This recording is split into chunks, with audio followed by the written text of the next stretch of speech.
Sports Talk Chicago. Here with Jon Zaghloul, and we are back and ready for today's special guest. He's the former Cubs beat writer for the Daily Herald and a BBWA member. Please welcome Bruce Miles to the program. Bruce, it's great to have you on. How are you? I'm doing great, John. Always good to be here. And it's that time of year. It's Hall of Fame balloting season, which means everybody loses their stuff. How'd you vote on your Hall of Fame ballot, first off? Well, I am a big ballot guy. I go with 10 guys. I'll read them off real quickly for you. Bonds, Buehrle, Clemens, Helton, Big Papi, Ortiz, Ramirez, Rowland, Sheffield, Pettit, and Wagner, Billy Wagner. You added Sheffield this year, correct? Why'd you add him? I add him because I deleted Omar Vizquel, who is dropping like a rock in water right now.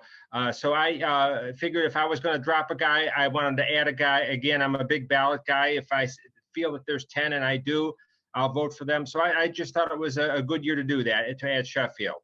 What compelled you to add Sheffield when you looked at his career? I re-looked at the numbers. I looked at the similarity scores on Baseball Reference. I read people like Jay Jaffe, who is a Hall of Fame guru and a really good resource. So it was all of those things. I think the 10-year rule allows writers and voters to take a second and third look. You know, I hear people criticize, well, if you didn't think he was a Hall of Famer in year 1, why do you think so in year 5 or 7? Well, you know, your opinions evolve, and I think you reserve the right to change your mind. So that's what I did. I just looked at it over and over again and thought, this is a good vote. You know, what I found interesting about your ballot is there were some guys who were connected to steroids that you voted for, and there were others who you omitted. So what's your stance when it comes to steroid use? Well, there are a couple things. It's not just the steroid use. Before, when Bonds, Clemens, and Sosa were all on the ballot, and that's a whole story in and of itself, I thought, I want to wait. I thought the Rolling Stones song, Time Is on My Side, and it might have been a cop-out, but after Bud Selig was ramrodded into the Hall of Fame, I thought I'm going to change my mind on some of these guys because nobody profited more off the steroids era than did Bud Selig. So I thought, well, Bonds, Clemens, they were Hall of Famers before any allegations, and we don't know, of use. So I'm going to vote for them after Bud Selig got in. And I felt the same way about more recent guys like Big Papi and Manny Ramirez. Now, with Sosa, I felt that he was more of a creation of the steroid era. And if you look at, and I mentioned a minute ago about Bonds, Clemens, Sosa, a lot of people thought that they were grouped together. They would get the same amount of votes or similar votes. As it stands right now, and it's been this way consistently over the years, Clemens and Bonds have been up here, and Sosa has been down there. So I think a lot of people feel the same way. Ken Rosenthal at The Athletic wrote a pretty good article about that as well. You watched Sosa play. Was he a Hall of Famer when you watched him? Hard to say. I guess my hesitancy says no. And again, I'm really just really bothered by the cartoonish transformation of his body and the way the numbers shot up almost overnight. There's also the little matter of the corked bat, which might be a minor violation, but you know, that's cheating as well. And he was suspended for that and gave a very flimsy excuse reason for that. So with Sosa, it's a number of factors for me, and it's not always, not in any case with any of these guys, cut and dried or black and white. Why did David Ortiz get your vote? Because I thought that his numbers consistently over the years were there. His name appeared on some lists. We don't know what he took. If he took anything, we don't know if it was banned substance. I think that his forthrightness in recent years about that has mitigated any suspicion. I think the people who run baseball are also on his side and have said, you know, this is a guy who deserves the benefit of the doubt, the commissioner and other people as well. I think his public persona is really going to help him in places. He's a popular guy. I really liked his speech after the Boston bombing where he said, this is our bleeping city. I just think that he's remade himself in a lot of good positive ways, and he's a lot of fun to watch on TV. But I think the numbers are there, and I don't think that he ever ballooned up body-wise, and his numbers never seemed to shoot up that would suggest, oh, here is a overnight transformation of a guy. How's Alex Rodriguez's case compared to David Ortiz? Well, Rodriguez served suspensions, and just to sit and listen to him talk at certain times, it was like a guy saying things and he was believing his own stories. I guess some people might say lies, but it just that's another one I'm going to keep an eye on. I want to see what more he has to say about it. As I thought early on with Bonds and Clemens, this is his first year on the ballot. There are others who are going off the ballot after this year. So again, there's time. So if I did not put him on this year, that does not preclude me from doing it in future years. So we'll see on that.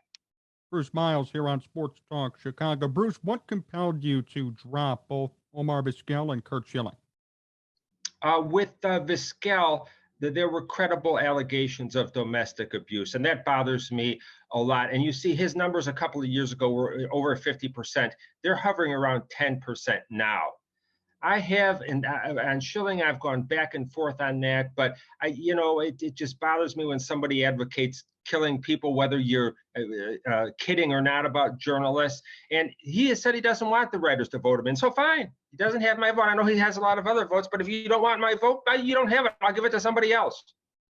Let me ask you this, based on numbers only, if we're not talking about off the field stuff, are both of them worthy in your opinion? Well, I had voted for Vizquel, so I think so there, and I had voted for Schilling, so I think so there. And to me, it's not the Hall of Stats either. It's the Hall of Fame. So while stats make up the largest percentage of my weighting of a Hall of Fame vote, it's not the only one. I go by what a guy meant to the game, what a guy meant to his city, his team. That's why I vote for Mark Buehrle of the White Sox. He may or may not stay on the ballot this year. He stayed on last year with about 11%. He's under 5%. You need 5 to stay on. He's about 3.4 as we speak right now. But I voted for him. I voted for Alan Trammell in the past because of what he meant to the Tigers and the city of Detroit. So stats, yes, make up the largest part of it for me. But also there are some intangibles too about what they meant to their team and their city and to the game. Should there be more support for Mark Buehrle in his case?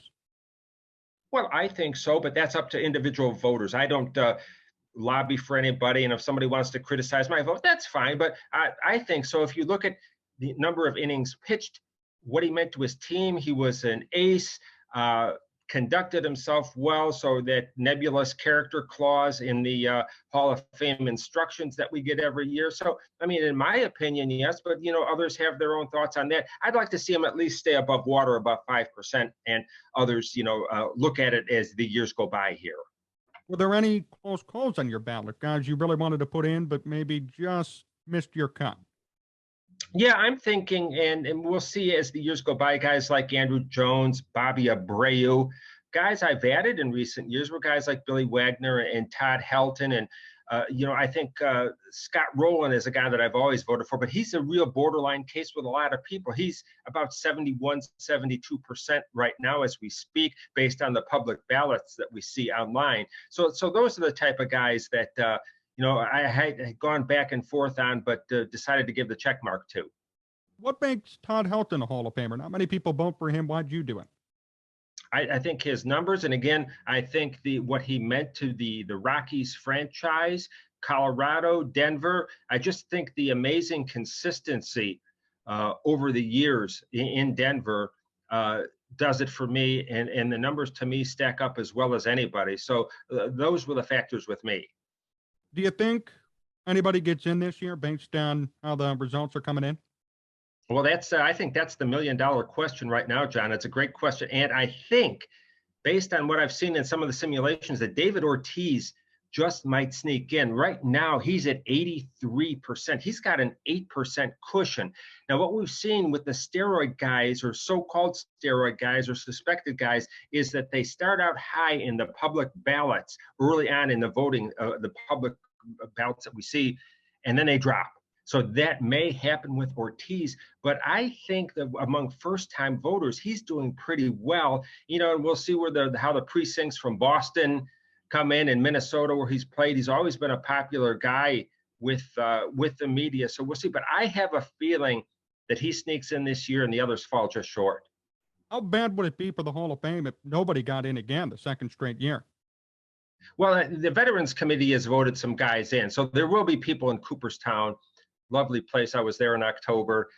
There will be people there on that Sunday in Cooperstown, voted in by the Veterans Committee. I'd like to see more, but I think it would be disappointing.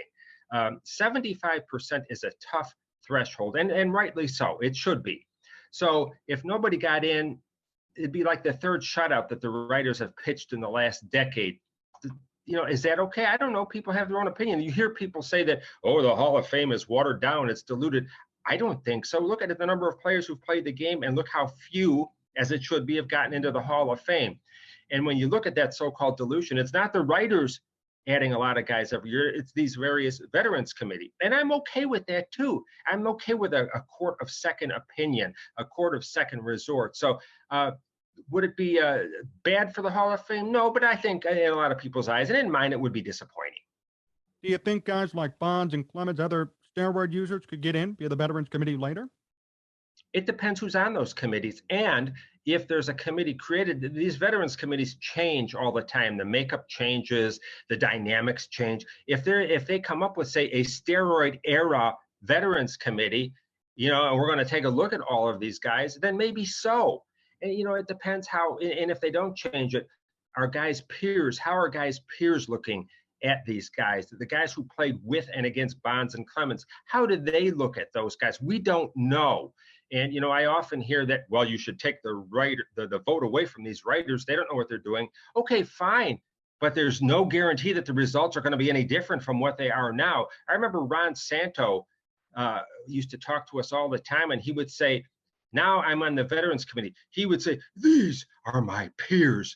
They are voting, not the writers. Well, his peers didn't want him in either for the longest time. And it wasn't until after he died that another incarnation of a Veterans Committee got him in. So, I'm all for these committees, but, people who want to take the vote away from the writers, fine, go ahead.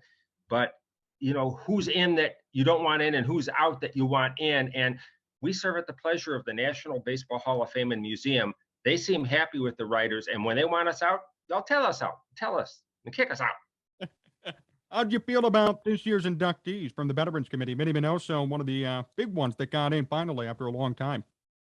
Yeah, I felt very strongly about that. I'm just old enough to watch him play at the end of his regular career. Again, I saw him when he came back, to play in different decades. But what he meant to the White Sox, what he meant as the first Black Cuban player to play in the big leagues, his popularity, his numbers. He was a very good player for a long time. So I was very, very heartened to see that. I would have voted for him if, I had the chance to, if he were on the regular ballot. So, yeah, I feel really good about Minnie being in there. It's a good Chicago presence, and I hope that there's a good contingent that goes out to Cooperstown, just as it did for Nellie Fox a few years ago. What about Jim Cott, too? I know his case was pretty contentious over the years, and he got in as well on this committee. Yeah, I think so. People say that, if you're around a long time, you're a compiler. Well, if you're around a long time, that means you're pretty good to have been around a long time. Somebody wanted you. I saw Cott pitch a lot with the Twins and with the White Sox at the end of his career, close to 300 wins. And I know wins are looked upon differently now, and I get that. But all the gold gloves he had, a damn fine athlete, hit a lot of home runs as a pitcher, but I think the numbers hold up really well. I like that. I think Tommy John ought to be in the Hall of Fame as well. So Cott and John are two guys that I would, or I might have voted for them. I might have come along just when they were going off the ballot, but I certainly support both of those candidates. Let me ask you this. How are you going to evaluate pitchers of this era with the win being so devalued as it is today? Yeah, interesting question. And I've got some guys in mind like John Lester of the Cubs, who's got 200 wins. Now, 300 used to be you automatically in. Guys like Glavine and Maddox and Randy Johnson, those are the last of the 300-game winners. So again, I'm going to look at their overall numbers. I'm going to look at the similarity scores, and I'm going to look at what they contributed to their teams. John Lester might have been the most important free agent signing in the history of the Cubs with what he did. He won world championships in Boston, so he brought a lot to his teams. I saw him every day. I saw how revered and respected he was. So he's a guy. But yeah, writers are going to have to recalibrate a little bit, especially in this age of openers. And we're starting pitchers are not starting. They're coming in the second inning, and the complete game is almost completely out the window. So yeah, it's going to be a challenge, but it's one that a lot of people say they dread voting for the Hall of Fame. I don't. I look forward to it, and I look forward to the different challenges that are presented and the different ways of thinking. Were there any bad reactions to your ballot this year? Yeah, people wondered. They said good ballot, but why Buehrle and not this guy?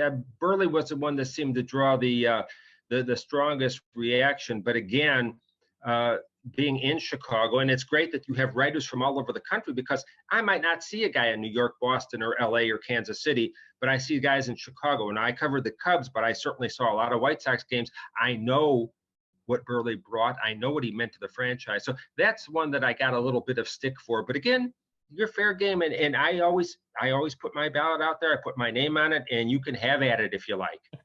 Bruce Miles, still here on Sports Talk Chicago. Bruce, wanted to ask you too, how's your heart feeling? Good. If you don't know, I had a little procedure in November. I had open heart surgery to repair the mitral valve in my heart, and that was over 6 weeks ago. I'm walking. I'm not running yet. I was a runner before that, so it'll be a few weeks, if not months beforehand. But I feel great. The before and after pictures that the cardiologist showed me of the heart were stunning. I looked at those and goes, how am I still here? How am I still alive? But the folks, and I give a plug to Northwestern Medicine and Northwestern Hospital downtown, just terrific people, doctors, and most importantly, the nurses.